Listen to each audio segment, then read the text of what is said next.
नमस्कार दोस्तों, आज हम बात करते हैं राजस्थान के एक ऐसे भूतिया किले की जिसके बारे में आपने अनेक सी कहानियां सुन रखी हैं। राजस्थान एक ऐसा राज्य है जिसकी भूमि में अनेक से राज दफन हैं।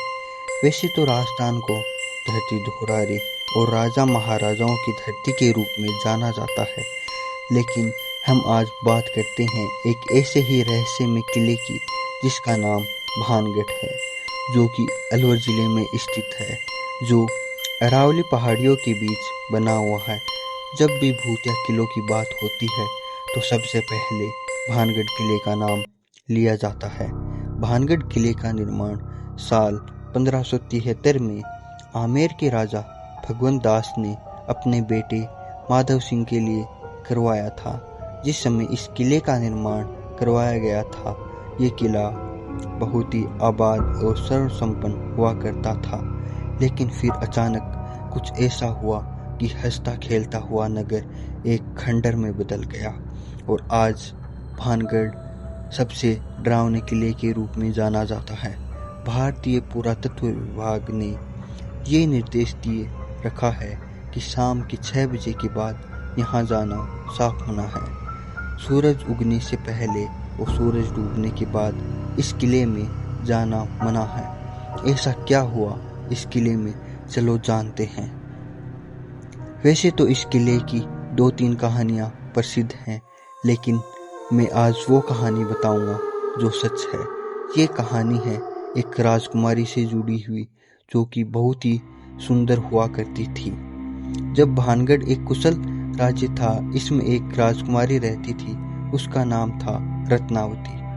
राजकुमारी रत्नावती बहुत ही सुंदर थी। राजकुमारी की सुंदरता के चर्चे दूर दूर तक फैले हुए थे। आए दिन राजकुमारी के लिए किसी न किसी राजा के रिश्ते आते रहते थे। इसी बीच एक तांत्रिक जिसका नाम सिंधिया था, वो भी राजकुमारी के ऊपर मोहित था। वो किसी भी तरह राजकुमारी को पाना चाहता था, लेकिन उसके तांत्रिक होने के कारण राजकुमारी कभी भी उसे विवाह नहीं करेगी। इसलिए उसने तंत्र विद्या का सहारा लिया और मौके की तलाश करने लगा।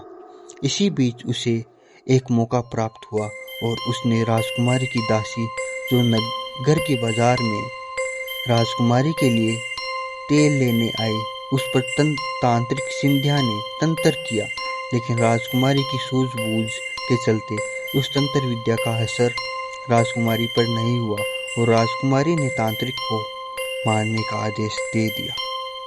मरते हुए तांत्रिक ने श्राप दिया कि राजकुमारी सहित सभी लोग मारे जाएंगे और उनकी आत्माएं भानगढ़ में भटकती रहेंगी। तांत्रिक सिंधिया मर गया, लेकिन कुछ समय बाद भानगढ़ के पड़ोसी राज्य के बीच एक भयंकर युद्ध हुआ, जिसमें भानगढ़ पूरी तरह तबाह हो गया और इस युद्ध में रानी रत्नावती सहित सभी लोग मारे गए। इसके बाद भानगढ़ किला कभी आबाद नहीं हुआ, बल्कि एक भूतिया किला बन गया। भानगढ़ में आज भी रानी रत्नावती सहित सभी प्रजा की आत्मा आज भी वहां भटकती है। वहां के स्थानीय लोग बताते हैं कि वहां से रात को लोगों के चीखने चिल्लाने की आवाज आती है। भानगढ़ में जो भी इंसान शाम के बाद गया, वो कभी वापस लौटकर नहीं आया, और जो लौटकर आया उसकी दिमागी संतुलन बिगड़ जाता है। दिन में घूमने गए लोगों को वहां की हवा में एक अजीब सा भारीपन महसूस होता है। आज भी लोग शाम के समय भानगढ़ के किले में जाने से डरते हैं।